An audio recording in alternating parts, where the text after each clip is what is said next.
देखो अब नेक्स्ट क्या है की वो वैल्यू होती है जो किसी भी रिकॉर्ड को टेबल में यूनिकली आइडेंटिफाई करने में हेल्प करती है। की सिंगल कॉलम भी हो सकती है या मल्टीपल कॉलम का कॉम्बिनेशन भी हो सकती है। ठीक है, अब प्राइमरी की बात करें तो ये सिंगल कॉलम होती है या कॉम्बिनेशन ऑफ कॉलम्स होती है। ये एक डेटाबेस के रिकॉर्ड को आइडेंटिफाई करने में हेल्प करती है। प्राइमरी की कभी भी नल यानी खाली नहीं हो सकती, उसकी वैल्यू यूनिक होनी चाहिए, उसकी वैल्यूज चेंज नहीं करी जा सकती। ठीक है, और जो प्राइमरी की है उसे एक वैल्यू देनी बहुत ज़रूरी है। ठीक है, जब भी नए रिकॉर्ड को इंसर्ट करेंगे। ठीक है, अब नल वैल्यू क्या है? ऐसी फील्ड जिसकी कोई भी वैल्यू ना हो, उसको क्या कहते हैं? नल वैल्यू कहते हैं। ठीक है, जो डेट और स्ट्रिंग वैल्यूज़ हैं उनको सिंगल कोटेशन मार्क्स में लगाना होता है। ठीक है, न्यूमेरिक वैल्यूज़ को कोट्स में लगाना ज़रूरी नहीं है। ठीक है, अब कभी भी टेबल में रिकॉर्ड्स को ऐड करना है अगर आपको, है ना, तो इंसर्ट इनटू कमांड का यूज़ करते हैं। ठीक है, तो इंसर्ट इनटू, फिर टेबल का नाम लिखते हैं, फिर ब्रैकेट में क्या लिखते हैं? कॉमा लगा के वैल्यूज़ लिखते हैं। ठीक है, अगर डेट है तो उसमें क्या यूज़ करेंगे हम? कोट्स का यूज़ करेंगे, सिंगल कोटेशन मार्क्स का यूज़ करेंगे, और जो भी स्ट्रिंग वैल्यूज़ है उनमें भी सिंगल कोटेशन मार्क का यूज़ करेंगे। ठीक है, इंसर्ट इनटू एम्प्लॉय, क्या क्या इंसर्ट करना है ना, कौन से कॉलम में इंसर्ट करना है, पहले ब्रैकेट में वो लिखेंगे, फिर वैल्यूज़ लिख के ब्रैकेट में सारी वैल्यूज़ लिखेंगे, देन हम क्या लगाएंगे? सेमीकोलन। ठीक है, तो ऐसे क्या करते हैं हम? रिकॉर्ड्स को इंसर्ट करते हैं किसी भी टेबल में। अब नेक्स्ट क्या है? Select statement. सिलेक्ट स्टेटमेंट किस लिए यूज़ होती है? डेटा को सिलेक्ट करने के लिए। ठीक है, अब सिंटैक्स क्या है? सिलेक्ट। ठीक है, कॉलम का जो भी है, कॉलम 1 कॉलम 2 नाम लिख देंगे कि किनको सिलेक्ट करना है, फिर फ्रॉम लिख के टेबल का नेम, देन सेमीकोलन। ठीक है, हम सबको किससे एंड करेंगे कमांड्स को? सेमीकोलन से। ठीक है, तो जो भी फील्ड नेम्स हैं वो आप कॉलम 1 कॉलम 2 की जगह लिख देंगे, और टेबल नेम की जगह क्या? टेबल का नाम लिख दोगे। ठीक है, तो जैसे सिलेक्ट स्टार फ्रॉम एम्प्लॉय। ठीक है, अब मोर देन 1 कॉलम को करना है तो select ID name address from employee table. ठीक है, अब नेक्स्ट क्या है? Where clause. वेयर क्लॉज की यूज़ होते हैं अगर उन्हीं सिर्फ हमें रिकॉर्ड्स को एक्सट्रैक्ट करना है जो एक स्पेसिफिक कंडीशन को फुलफिल कर रहे हो, तो हम वेयर क्लॉज का यूज़ करेंगे। ठीक है, जैसे सिलेक्ट, इसका सिंटेक्स क्या होता है? सिलेक्ट कॉलम 1 2, है ना, इन सारे कॉलम्स के नाम जिनमें से भी करना है सिलेक्ट, फ्रॉम टेबल का नाम, वेयर फिर हम अपनी कंडीशन लिखेंगे। ठीक है, जैसे कि अगर हमें उन सारे एम्प्लॉयज़ के डेटा निकालना है जिनका एड्रेस क्या है?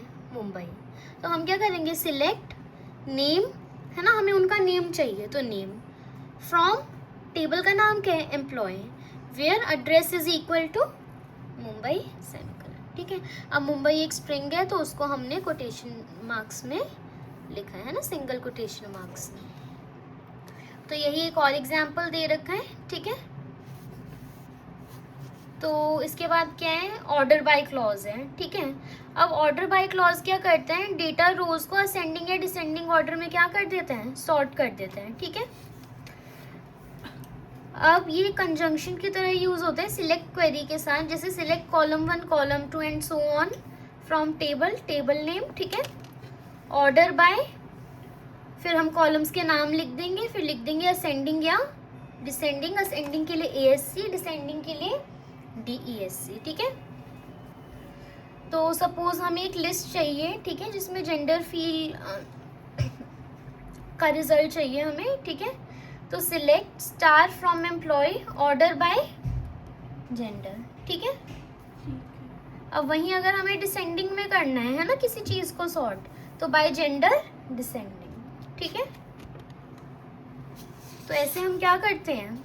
क्लॉज की हेल्प से क्या करते हैं? ऑर्डर करते हैं। ठीक है, यानी एक पर्टिकुलर ऑर्डर में अरेंज करते हैं अपने रिकॉर्ड्स को। ठीक है, अब नेक्स्ट क्या है? Distinct statement. ठीक है, तो जो सिलेक्ट स्टेटमेंट है, ठीक है, उसमें क्या होता है? सिर्फ डिफरेंट वैल्यूज़ आती हैं हमारी, है ना, तो एक टेबल में डुप्लीकेट वैल्यूज़ भी हो सकती हैं, और कई बार आप क्या चाहते हो? कि डिस्टिंक्ट वैल्यूज आपको मिले, है ना, तो तब डिस्टिंक्ट क्लॉज का यूज करेंगे। जैसे select distinct column 1 column 2 from table name, ठीक है। जैसे कि सिलेक्ट डिस्टिंक्ट फ्रॉम, फिर नेम लिखेंगे फ्रॉम एम्प्लॉय, है ना। तो इसका मतलब क्या है, फिर क्या आ जाएंगे हमारे डिस्टिंक्ट नेम्स आ जाएंगे, ठीक है। अब नेक्स्ट क्या है, एसक्यूएल काउंट एवरेज और सम फंक्शंस है कि एसक्यूएल की हेल्प से हम कैसे काउंट कर सकते हैं, एवरेज निकाल सकते हैं और सम निकाल सकते हैं। काउंट से नंबर ऑफ रिकॉर्ड्स काउंट हो जाएंगे, एवरेज से एवरेज वैल्यू, सम से टोटल सम, ठीक है। काउंट का क्या सिंटेक्स है, सिलेक्ट काउंट, ठीक है, कॉलम नेम लिख देंगे फ्रॉम, टेबल नेम लिख देंगे, वेयर जो भी कंडीशन लिख देंगे, ठीक है। जैसे select count teacher ID from teacher, तो कितनी टीचर आईडीज है, 5 रिजल्ट में आ जाएगा। अब सम है, select some column name from table name where condition, ठीक है, ये सिंटेक्स है। जैसे select some fee from teacher, तो क्या आ जाएगा, फी का सम आ जाएगा। फिर एवरेज निकालना हो तो select average then column name from table name where condition, तो select average fee from teacher, ठीक है। तो इससे एवरेज फी आ जाएगी हर टीचर की, ठीक है। अब लास्ट चीज़ क्या है, हमने ऐड करना सीख लिया, मैनिपुलेट करना सीख लिया, अब डिलीट करना भी तो आना चाहिए रिकॉर्ड को।